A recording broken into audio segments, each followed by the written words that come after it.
तो देखिए, मेरा थोड़ा दृष्टिकोण ये रहा, क्योंकि मैं भी थोड़े टाइम कॉर्पोरेट में नौकरी कर चुका हूँ। नीचे ले जाइए थोड़ा।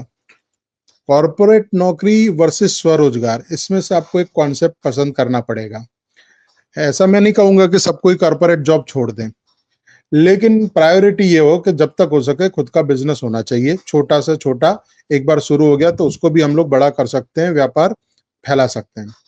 अब कॉर्पोरेट नौकरी में सबसे पहली बात है कि एक तो घर से, मित्रों से, परिवार से दूर, त्योहारों से दूर, क्योंकि दिवाली में 1 साल आएगा, 2 साल आएगा, तीसरे चौथे साल के बाद वो बच्चा दिवाली पे नहीं आता। फिर जैसे ही आप घर से 200-300 किलोमीटर दूर रहने चले गए अपने परिवार से, मित्रों से, रिश्तेदारों से, वहां पे कोई नहीं है।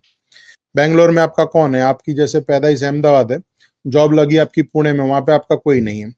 आपकी पैदाइश जैसे नोएडा की है और आपकी जॉब लगी हैदराबाद में, आईटी में, तो वहां पे आपका कोई सपोर्ट नहीं है, सपोर्ट सिस्टम नहीं है। तो सुरक्षा से दूर, फिर वहां पे होम सिकनेस भी होने लगती है। अकेले एक कमरे में 7-8 लड़के रह रहे हैं, किराया दे रहे हैं ऊंचा, अंदर कोई फर्नीचर है नहीं है, गद्दा डाला है, सो रहे हैं, पानी की बोतलें, खाना बाहर खाना है। तो ये तो बिल्कुल उस टाइप की जिंदगी हो गई, बिल्कुल मतलब क्या बताएं, है ना? सैलरी अच्छी होती है, 50,000, 1 लाख, 2 लाख। फिर दूसरा इसी से क्या क्या होता है, अलगाव होने लगता है। अच्छा, अलगाव के बाद फिर अफेयर्स भी शुरू हो जाते हैं, क्योंकि घर के बाहर रह रहे हैं, कोई ना बोलने वाला है, ना कोई पूछने वाला है, ना किसी की नजर है। तो जब व्यक्ति को ये लगता है यहाँ पे कोई रिश्तेदार ही नहीं है, कोई देखने वाला ही नहीं है, तो कुछ भी करते रहो। और दूसरी बात कि जो बड़े सिटी हैं जहाँ पे बहुत बड़ा कॉर्पोरेट उद्योग लगा हुआ है, वहां पे आधी जिंदगी तो ट्रैफिक में चली जाती। बैंगलोर में ये बोलते हैं 3-3 घंटे, 4-4 घंटे का ट्रैफिक जाम रहता है, मॉर्निंग इवनिंग आने जाने टाइम। तो अब 10 घंटे या 8 घंटे की व्यक्ति जॉब कर रहा है, 3-4 घंटा वो ट्रैफिक में भी फंसा है, 12-15 घंटे उसके वैसे ही चले गए, घर पे जाके सिर्फ सो जाएगा। उसकी फैमिली लाइफ का क्या? यानी कुछ नहीं बचता उसके पास। हिंदू को ये नहीं है कि भाई फलाने व्यक्ति से या फलानी संप्रदाय से ही या तो फलाने मजहब से ही खतरा है। आपको देखिए भी कॉर्पोरेट भी इस तरीके से बर्बाद कर रहा है कि आपकी फैमिली लाइफ कुछ बच ही नहीं जाती। ठीक है। हाँ हाँ, अच्छा जी। कर रहा है। अब समलैंगिकता का कानून है। अब हम्म। कंपनियों के अंदर, कॉर्पोरेट के अंदर महिला राइट्स को लेके एक अलग विंग्स बना हुआ है। एक अलग पूरा समलैंगिकता को लेके भी किसी ने कुछ बोल दिया था। इसमें क्या नाम है, माइक्रोसॉफ्ट में शायद, तो बड़ा बवाल अच्छा। मच गया। तो वो तो हर हम्म। तरीके से तोड़ने का काम चल रहा है। फैमिली को खत्म कर दो, फैमिली वैल्यू खत्म कर दो, भारत खत्म हो जाएगा। तो ये होता है ना कि जो व्यक्ति जहाँ पे पैदा हुआ वहां पे 50-100 किलोमीटर में नहीं है, वो तो 400-500 किलोमीटर दूर जॉब कर रहा है। तो उसमें एक अलगाव आ ही जाता है, डिस्कनेक्ट हो जाता है 4-5 साल जॉब करते करते, क्योंकि उसमें परिवार से ही जब वो अलग है तो अन्य वस्तुओं से भी अलग हो जाएगा ना। उसके त्योहार हैं, होली के दिन उनके घर पे कॉर्पोरेट में कुछ होता नहीं है, बैठे हैं आराम से दारू पी रहे हैं, इस टाइप का एक कल्चर हो जाता, अलग ही कल्चर। क्योंकि घर में होता तो होली मना रहा होता, गुजिया खा रहा होता, है ना, फल फ्रूट खा रहा होता, लेकिन होली के दिन वो वहां पे हैं। उनमें मतलब ये बदलाव की जरूरत है। अच्छा, दूसरा क्या किया जा सकता है, जैसे गांव के पास सिटी है तो कई लोग अप डाउन करने में टाइम बहुत जाता था, वहीं पे शहर में रहने लगते हैं। ठीक है। तो ये होने का कारण है आजकल सबके पास, ज्यादातर middle class, lower middle class है, उनके पास कार है, सीएनजी करवा लेते हैं। गुजरात में क्या है, मैं अहमदाबाद का एक किस्सा बता रहा हूँ। अहमदाबाद के पास कड़ी है, छतराल है, कलोल, ऐसे छोटे टाउन है, वहां से बहुत लोग अहमदाबाद कॉर्पोरेट में जॉब करने आते हैं। तो वो करते रहते 1-2 साल अप डाउन, सीएनजी कार से आते जाते रहते हैं। अच्छा पैकेज होता 50,000, लाख रुपया, तो 5-6 हजार का सीएनजी अगर फूक भी जाए तो उनको दिक्कत नहीं है। लेकिन होता है क्या, रास्ते में अगर ट्रैफिक बहुत ज्यादा रहता है ना तो उनको दिक्कत आने लगती है, टाइम बहुत जा रहा है। तो फिर धीरे धीरे वो सोचते हैं, घर में उनका आलीशान मकान है, जैसे गांव में, देहात में, टाउन में अच्छा आलीशान मकान है, मतलब 20 बाय 15 का कमरा है, इस टाइप का। लेकिन वहां पे वो एक रूम किचन में किराए पे रहने पे मजबूर होते हैं या तो खरीदने पे मजबूर होते हैं। गांव से सिटी को जोड़ने वाले जो रोड है वहां पे बीच में ऐसे ऐसे बोटल नेक बन चुके हैं, वहां पे ट्रैफिक एकदम आधा पौना घंटा रुक जाता है। हिंदुओं को चाहिए कि इसके विरोध में बहुत बड़ा आंदोलन खड़ा करें। क्यों? 10 जगह वो आदमी फंसता है, 10-10-10 मिनट अगर हर जगह नीचे स्पेंड करेगा तो 1 घंटा या तो 1 घंटे से ज्यादा उसका टाइम उसी ट्रैफिक में चला जाएगा।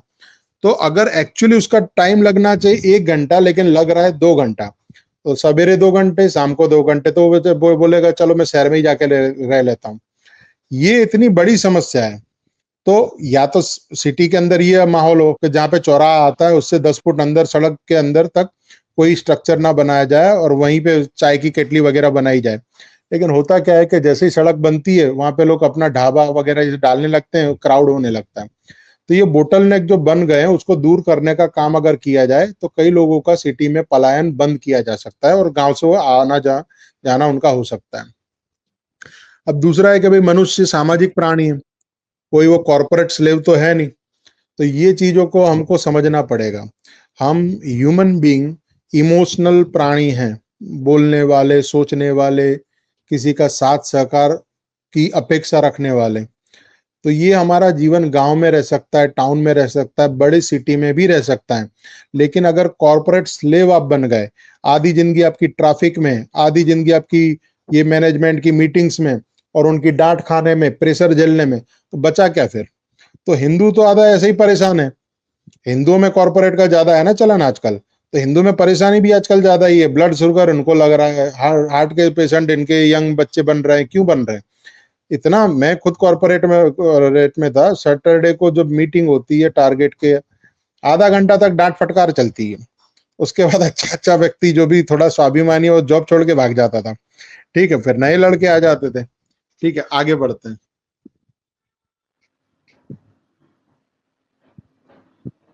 अब ये होता क्या है कि कॉर्पोरेट में छोटी उम्र में बड़े पैकेज मिल जाते हैं। 25 साल का लड़का या 22 साल का लड़का, उसको 1 लाख, 2 लाख, 4 लाख का पैकेज मिल गया। तो पैसे में तो वो अच्छे हो गए, लेकिन उनके पास मैच्योरिटी नहीं है।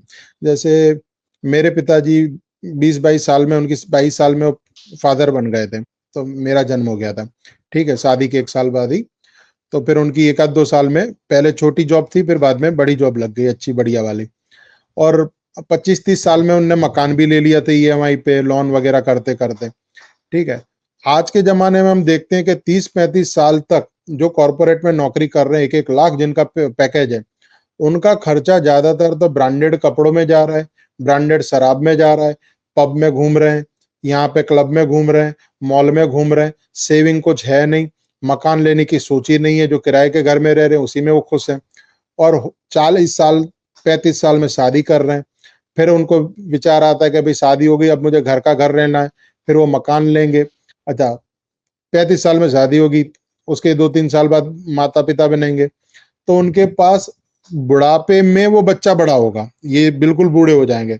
और हमारी जो परंपरा है कि 20-22-25 साल में विवाह हो जाए, बच्चा थोड़ा बहुत कमाने लगे, मैच्योर हो, तो उसकी शादी कर दी जाए। तो होता क्या है कि जब वो 55 साल का होगा तब उसके लड़का लड़की 25 साल के हो जाएंगे, वो कमाने धमाने लगेंगे, सेटल होंगे, तो ये 55 साल में रिटायरमेंट एंजॉय कर सकता है। ठीक है, हमारे यहाँ पे दिक्कत क्या है हिंदुओं में कि 60-65 साल तक अब आपको कमाना पड़ेगा। तो जब आदमी कमाने की और परिवार की इतनी सारी उसमें ललक रहेगी, तो सामाजिक कोई प्रॉब्लम में इंटरेस्ट नहीं लेगा। वो बोलेगा कि यहाँ पे हिंदू मारा गया, अरे भाई मुझे क्या करना, मुझे टिफिन लेके जाना है, ये मेरे घर का प्रॉब्लम, इतना ईएमआई नहीं भरी जा रही, लाइट बिल नहीं भरी जा रहा। एक एक बच्चे हैं, कोई अपने बच्चे को लड़ने थोड़ी भेजेगा, एक ही बच्चा होगा तो। ठीक है,